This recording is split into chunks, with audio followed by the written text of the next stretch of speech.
সেদিন বিকেলের ট্রেনেই আমরা ঢাকা রওনা দিলাম। অরুণ সকাল থেকেই মন গম্ভীর করে রেখেছে, আমার সাথে কোনো কথা বলছে না। অরুণ এমনিতে হাসি খুশি থাকে, এমন গম্ভীর মুখ তাকে কখনো দেখিনি। আমি অনেকবার তাকে জিজ্ঞাসা করেছি, সে একবার উত্তর দেয়নি। রাত তখন 8টা কি 9টা। আমি আর অরুণ ট্রেনের করিডোরের সামনে বসেছি। ট্রেনের কামরাটা অপেক্ষাকৃত নির্জন। ট্রেনের সকল বাতি আগে থেকেই নিভানো, পাশের জানালা খোলা, জানালা দিয়ে শীতল হাওয়া ঢুকছে। চাঁদের আলো খানিকটা এসে পড়েছে অরুণের মুখে, আর এতে আমি তাকে আবছাভাবে দেখছি। এই অদ্ভুত পরিবেশে অরুণ আমার দিকে ফিরে আচমকা বলল, আচ্ছা শহীদ, তুই আত্মায় বিশ্বাস করিস? আলো ছায়াময় সেই নির্জন ট্রেনের কামরায় এমন প্রশ্ন শুনে শিউরে উঠে বলি, না, আমি বিশ্বাস করি না। হঠাৎ প্রশ্ন করলে যে? অরুণ কিছুক্ষণ চুপ করে থেকে কি যেন ভাবতে লাগলো। তাহলে শোন, তোকে একটা ঘটনা বলি। অনেকদিন আগে মধুপুর গ্রামে দুজন মানুষ মারা যায়। একজনকে মসজিদের পাশে আম গাছে ফাঁসিতে ঝুলিয়ে হত্যা করা হয়, এর মাসখানিক পরে একই গাছে ফাঁসিতে আত্মহত্যা করে।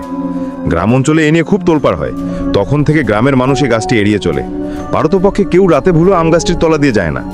আমি গতকাল রাতে নামাজ পড়ে গাছটির নিচ দিয়ে যাচ্ছিলাম, তখনও অন্ধকার কাটেনি। চাঁদের আলো হয়তো ছিল, কিন্তু আমি যখন যাচ্ছি তখন ঘোর অন্ধকার। এমনিতে আমি খুব সাহসী, কিন্তু আম গাছের তলা দিয়ে যখন যাচ্ছিলাম তখন খেয়াল করলাম আমি আসলে ভয় পাচ্ছি, সম্পূর্ণ বিনা কারণে ভয়। নির্জন একটা রাস্তা দিয়ে গেলে যে কেউ ভয় পেতে পারে, কিন্তু আমার ভয়টা সম্পূর্ণ অন্যরকম। আমার মনে হলো আম গাছটির গোড়ায় কিছু একটা দাঁড়িয়ে আছে। আমি কিছুই দেখিনি, তবুও মনে হলো কিছু একটা আমার পাশে আছে। ঠিক তখনই অন্ধকারে দেখলাম, ঠিক মানুষ বলা যায় না, তবু অনেকটা মানুষের অবয়ব আম গাছে গোড়ায় দাঁড়িয়ে আছে। তখন এক জান্ত ভয় অনেকে গ্রাস করলো। এমন তীব্র ভয় আমি আগে কখনো পাইনি। আমি খেয়াল করলাম আমার পা কাঁপছে। আমি এক চিৎকার দিয়ে মসজিদের বারান্দায় এসে অজ্ঞান হয়ে যাই। তারপর কি হয় জানি না, জ্ঞান ফিল্ডে দেখি মসজিদের বারান্দায় শুয়ে আছি, আর অনেক মানুষ ভিড় হয়ে আছে। এক নিঃশ্বাসে কথাগুলো বলে অরুণ হাঁপাতে লাগলো। আমি প্রচণ্ড ভয় হারিয়ে ফেলেছি। সেদিন ট্রেনে অরুণের সাথে আর কথা হয়নি। অরুণ সারা পথে কি ভাবছিল। রাত 3টায় যখন ট্রেন ঢাকায় পৌঁছায়, তখন ট্রেন থেকে নেমে শুধু বলল, যাই, পরে দেখা হবে। অরুণ থাকে মগবাজারে তার বাবা মাকে নিয়ে, আর আমি থাকি মালিবাগে একা একটা ফ্ল্যাট ভাড়া করে। বাসায় ফিরে সেদিন আর ঘুমোতে পারিনি। বই পড়ে আলো জ্বালিয়ে কোনো রকম রাত পার করলাম। কিছুদিন পর প্রচণ্ড কাজের চাপে অরুণের গল্প ভুলেই গিয়েছিলাম। মধুপুর যাওয়ার 1 সপ্তাহ পরে হঠাৎ অরুণ আমাকে ফোন করে উদ্ভ্রান্তের মতো বলে, দোস্ত তুই আমাকে বাঁচা। কি হয়েছে? আমি বোধহয় পাগল হয়ে যাচ্ছি। কি হয়েছে খুলে বল। সেদিন গভীর রাতে মধুপুর থেকে ফিরে ট্রেন স্টেশন থেকে একটা রিক্সা নিয়ে বাসায় ফিরছিলাম। রিক্সাটা চলতে চলতে যখন অন্ধকার গলিতে ঢুকলো, ঠিক তখনই আমার মনে হলো কিছু একটা আমার পাশের খালি জায়গায় বসে আছে। অনুভূতিটি এতই তীব্র যে আমার পাশে এক ঝলক তাকিয়ে দেখলাম, সেখানে কিছুই নেই। আমি বুঝতে পারলাম এটা আমার মনের ভুল। আমার মনে এক অদ্ভুত চিন্তা আসলো, মধুপুরের ভয়ানক কোনো কিছু আমার সাথে করে নিয়ে আসেনি তো? মন থেকে যতই চিন্তাটা ফেলে দিতে চাইলাম, ততই তা ঝাঁকিয়ে বসলো। রিক্সা ভাড়া মিটিয়ে যখনই আমাদের বাড়ির গলিতে ঢুকলাম, তখনই ওইটাকে দেখলাম সামনেই অন্ধকারে দাঁড়িয়ে আছে।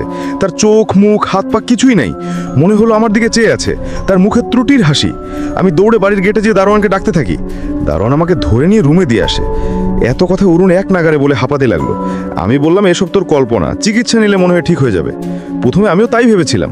3জন সাইকোলজিস্টের সাথে দেখা করেছিলাম, সব বলেছে, কিন্তু তারা কিছুই করতে পারেনি। এখন আমি তাকে আমার রুমে দেখি, কিছু একটা হাঁটছে আমার রুমে। ঘর অন্ধকার হলেই প্রায় দেখি মশারির ওপাশে কিছু একটা দাঁড়িয়ে আছে। তাই এখন বাতি চালিয়ে ঘুমাই। আমি বললাম, ঠিক আছে, তোকে আর কিছু সাইকিয়াট্রিস্টের ঠিকানা দিচ্ছি, তুই গিয়ে দেখা করে আয়। ঠিকানা নিয়ে অরুণ ফোন রেখে দেয়। আমার দেয়া ঠিকানাতে গিয়েছিল কিনা ঠিক জানি না, কিন্তু মাসখানেক পর অরুণ যখন তার রুমের ফ্যানে ফাঁস লাগিয়ে আত্মহত্যা করে, তখন খুবই অবাক হলাম। বহু কাজের মধ্যেও তার জানাজায় গেলাম। সেদিন তার বাবা আমাকে জড়িয়ে ধরে খুব কাঁদলেন অনেকক্ষণ। কেন অরুণ আত্মহত্যা করেছে তা কেউ বলতে পারেনি। তবে শেষের দিকে অরুণ গভীর রাতে টিকে বলে চেঁচিয়ে উঠতো আর একা একা কথা বলতো। ঘটনাটি এখানেই শেষ হতে পারত, কিন্তু আমিও এই ঘটনায় জড়িয়ে গেলাম। আপনাদের দ্বিতীয় পর্বে বলবো। কারা শুনতে চান দয়া করে জানাবেন, কেননা এই ঘটনা আসলেই সত্যি।